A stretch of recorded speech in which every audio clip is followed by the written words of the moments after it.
We're here at JR Marine. The guys are in the middle of their Ranger 22 build, and apparently it's now time to flip it over so that they can start to work on the top side. Let's go check it out. Okay, it's really busy at JR today. We've gotten the sides done. They're installed and tagged into place. This side is the port side, so the back part of the couch is actually gonna be hanging over that. And then behind us, we have a new boat that they've just built, and we're gonna be flipping the hull upside down, so it's gonna get really neat here in just a minute. So this is it, a brand new Ranger 22. This is what we're about to flip. We've got the chain hoist up top. The guys have welded on this plate and shackle, and we're just gonna tilt it up on its side and then slowly lower it back down. We'll see how this goes.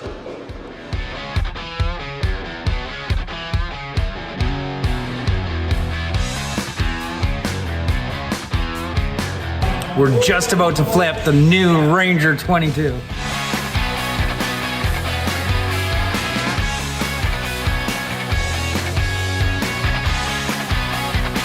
Pretty cool stuff. I will definitely be following this to see how their build progresses.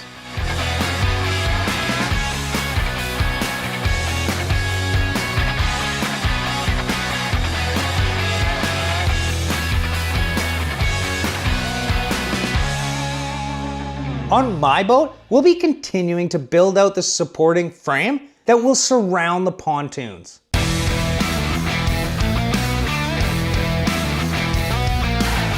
This structure will form a solid base for the rear bulkhead and sidewalls to connect to.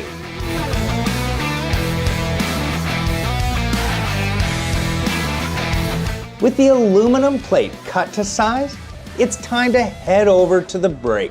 This machine will handle all of the bending required for our rebuild.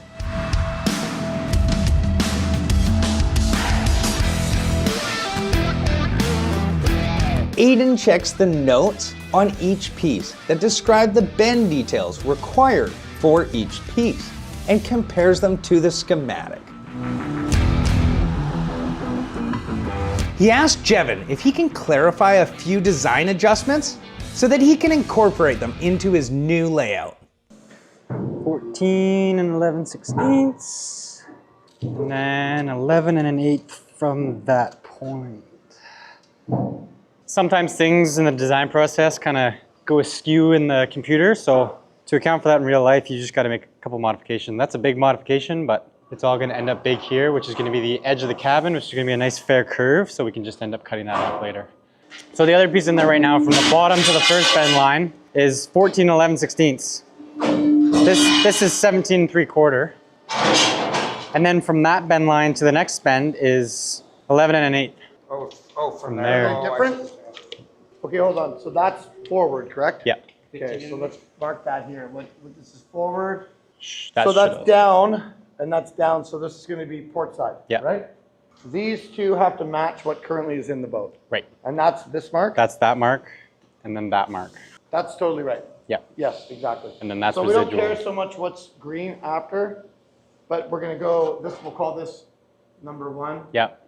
Number 2. Now, with the precise specifications, Aiden enters the exact measurement data into the brake machine from the touchscreen panel.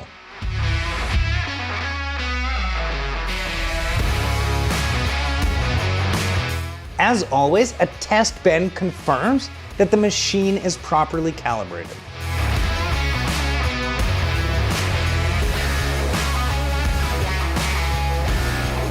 A quick check with the caliper confirms that a small adjustment is required to achieve the right angle. Aiden grabs the first piece and feeds it into the brake between the die and the ram.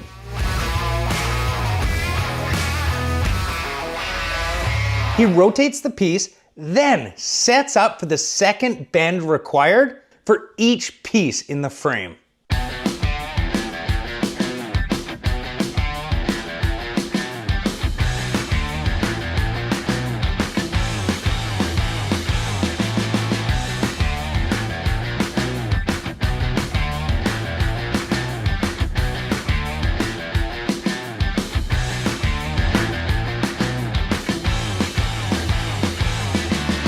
After a bunch more bending on a bunch more pieces, Aiden and Milo can get started on assembling the foundation sidewalls.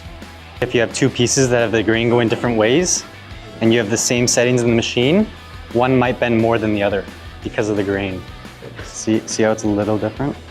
Yeah, it does look a little different, doesn't it? Bending is a whole different mystery.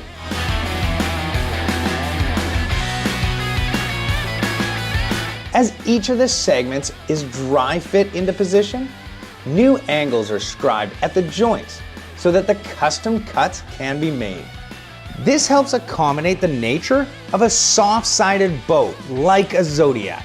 It also helps to maximize the interior cabin space. So you didn't make a mistake? No, and if I did, we blame Milo, so. No. Oh, good. We're gonna blame Milo. That's gonna come back and bite him in the ass. Each piece is tacked into place before moving forward to the next.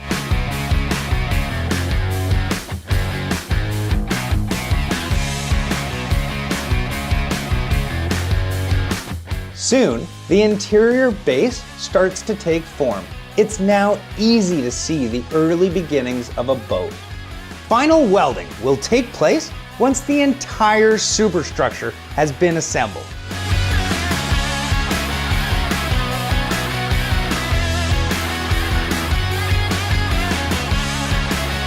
Today has been a super productive day here at JR, and I am so glad you were able to join us.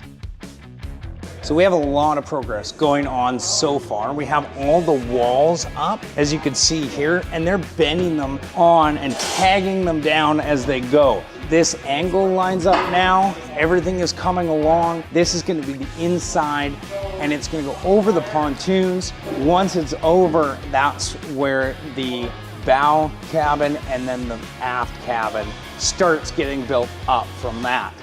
Next time on Do It With Daryl, we'll be tackling the rear wall bulkhead and sidewalls. You do not want to miss this.